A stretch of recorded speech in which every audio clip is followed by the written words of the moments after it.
one of the most difficult questions for me to answer always is, where are you from?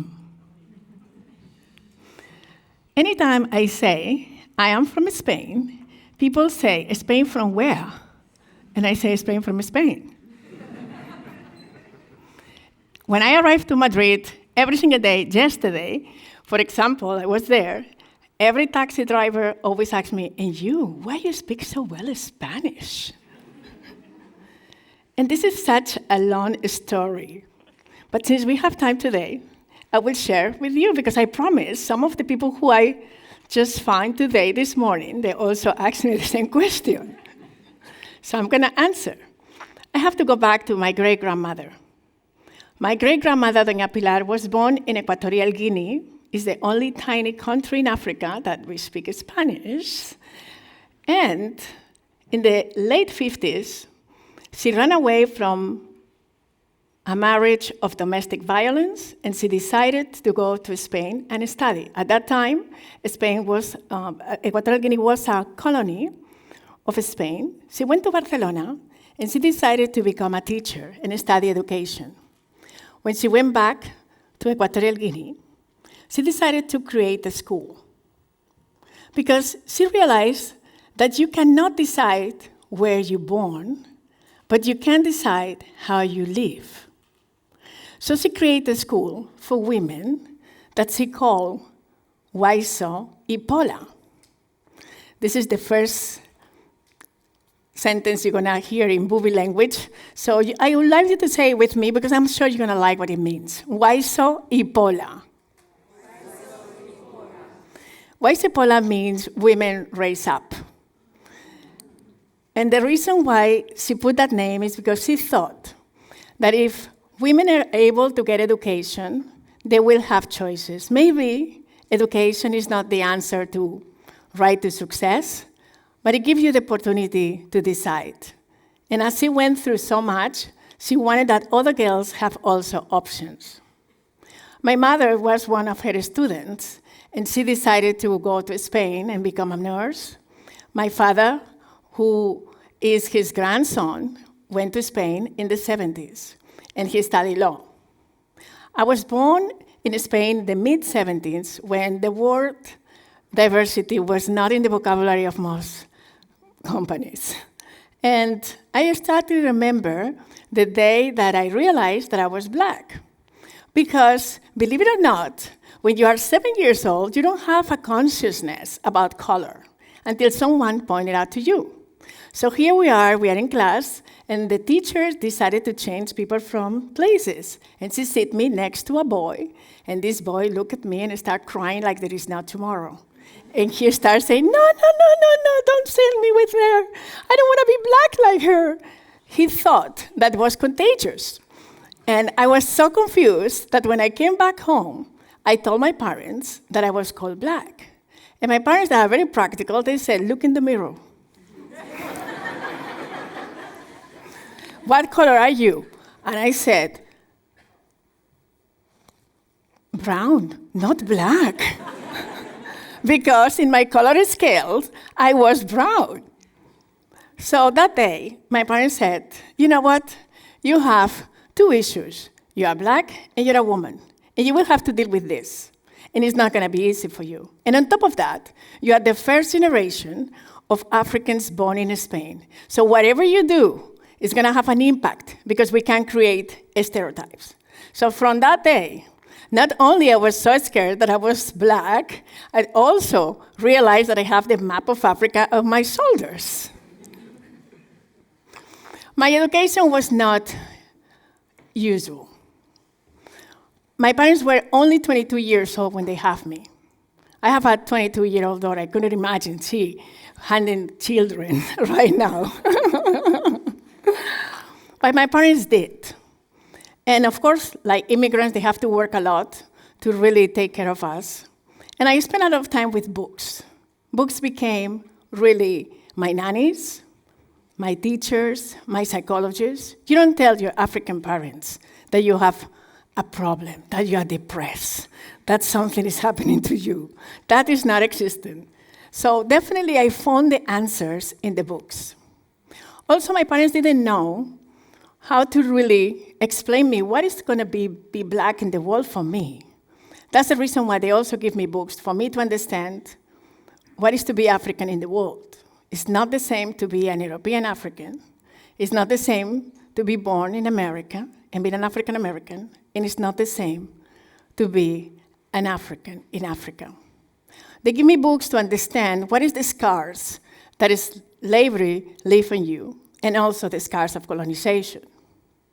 But also they wanted me to be proud of who I am. So they give me a lot of biographies of African people that they did something, and also women. So biographies really shaped my life. I remember the day that I came home and I said, I know what I'm gonna do with my life. I'm gonna be an actress. And my parents look at me and they say, we didn't come from Africa for you to be an actress. What is that? You need to study very serious things. So I ended up studying law and economics. I'm from the time of MBAs. Definitely have to go to an MBA, and I study also international relations. I did everything by the book. And when I finished college, and some of you are recent graduates, or you're still in college, you will understand what I'm saying. You're really thinking, oh, I did everything, so now I'm gonna get a great job. Well, guess what?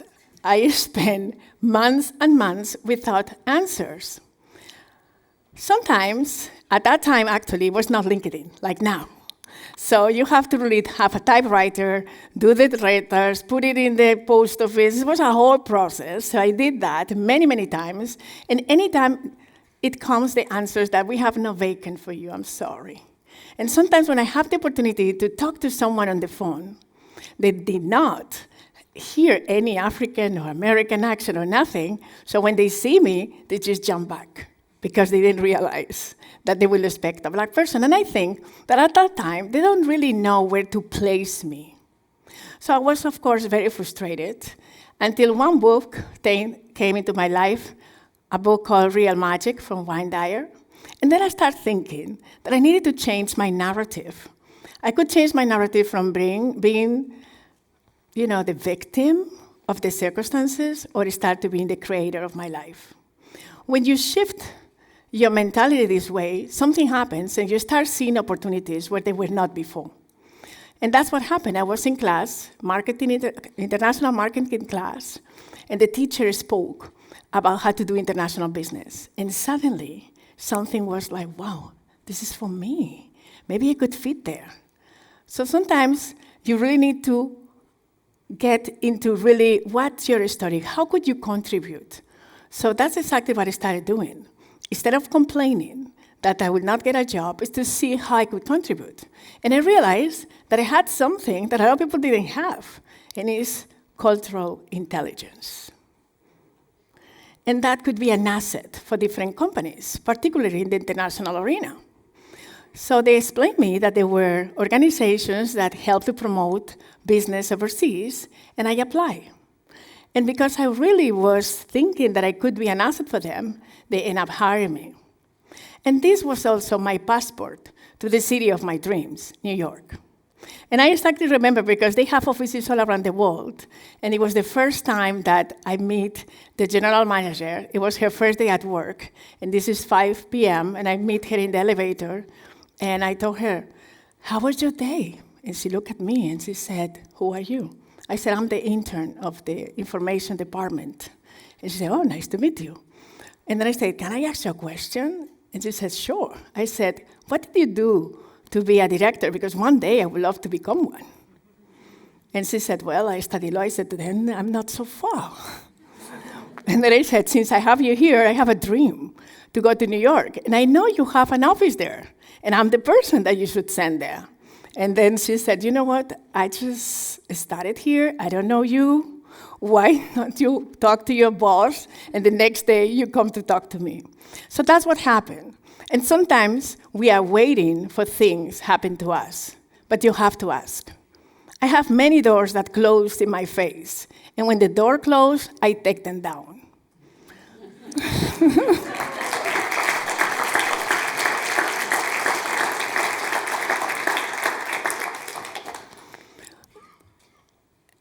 when I was in New York and I had the opportunity to deal with amazing people, learn about how to do business, and help Valencian companies to sell paella and to just sell olive oil and all these great things, they hired me to become the executive director of the Spain-US Chamber of Commerce. For me, that day was amazing because I came from just representing a really tiny region in Spain to just the whole country, in a time that the relationship between Spain and the United States start changing. I remember when I get there, that people ask me if I know what is a microwave. I say, yes, we have microwaves in Spain. You have to understand that a lot of the people in the United States didn't have a passport, they don't have a vision about what's happening in the world. New York is not United States. So when I was traveling over there, people asked me all these questions. It was amazing for me to hold that position, and being a woman and have 38 people in my boardroom that were men, and I was the youngest, it was not easy. And after some years doing that job, one day, at 3 p.m., Fridays in America, they always fire you Friday at 3 p.m., they fire me. And they fire you at 3 p.m. on Friday so you can have a beautiful weekend. And it was like in the movies, that pick up your things and just get out of here. And sometimes we ask, why me? But then I ask myself, what for me? And I realized, what is the biggest enemy of success? Is arrogance. I became arrogant because being so young, having in this amazing position, and sitting in the table with leaders from across the world, basically, I thought that I could do whatever I want. And I love to do whatever I want. And in this case, when they fired me, of course, I was confused at the beginning. But I think that you have to have self-reflection and take responsibility. And when I did that, I realized that when you align who you are with what you do is when you find the answers. And I didn't realize that I was an entrepreneur. Of course, an immigrant is looking for financial security, safety. And my parents being immigrants, and me being also an immigrant, double immigrant, of course I was looking for the same, so I have fear. But behind fear, there is always an opportunity. Fear is not the absence of being brave. It's to do it with fear. That's how I became an entrepreneur. Also, the first time I went to Africa, I was 35 years old. I remember when I arrived in Ghana the first time, and I was in the airport. It was the first time in my life that I was surrounded, everyone was black. And I was like, wow, that surprise was for me, because I'd never been in a place that everyone was black. And as I was traveling around, something happened to me that changed my life. One thing, extremely romantic, because they make me the queen of Kokofu, a very small, tiny place, which is another story. But the thing is, I met children that they never touch a book with their hands. And I thought, if books save my life, if I'm here because of books, how I can allow that kids that look like me, they don't have books? So I started my project, Bisila Africa Literacy Project, in order to create libraries in Africa. Because the thing that I wanted to share with them is that with a book, you're never alone. Because a lot of children in Africa, since they are 5, 6 years old, they have to cook, they spend many hours alone, they have to take care of the kids, the other brothers and sisters. So their life is not easy. But I guarantee you, I have seen how books have changed people's life. It comes to mind Paul, a little boy in Kenya. I met him with 9 years old, and he always loved these books about traveling, and to become a pilot was his dream. And he achieved his dream. Recently, when I was in Nairobi, he was piloting a plane. So dreams come true if you change your narrative. He's a Maasai boy. He was living really in the Masai Mara in the middle of nowhere. But today, he changed his life. So that's why I have this commitment with education. And I think books could really save our lives.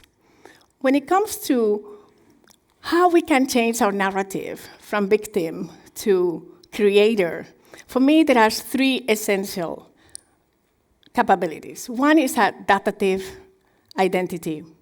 They asked Steve Jobs in an interview if he considered himself a nerd or a hippie. And he said, more of a hippie, but I'm surrounded by nerds, so maybe I'm one too. So the reason why I say that is because adaptive identity means the ability to evolve. He was really a logical person, but also intuitive. And I think this is the reason why he was able to shift from a college dropout to become a visionary in technology. That's the reason why he was a fire CEO, and he became a person who changed the world. This is also how I became the person who I am today. I was an employee, and today I'm an entrepreneur.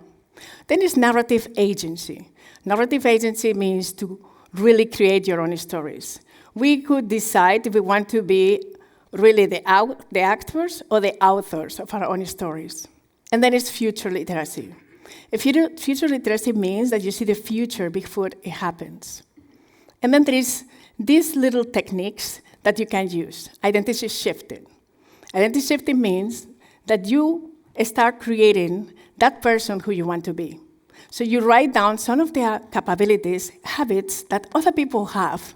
And when you admire somebody, whatever you admire in somebody is in you. And it's up to you to find it. The next thing is scripting. You can write really your own script. All of us will do it. And I think that if you really write your story, the movie that you like to see, that becomes your life.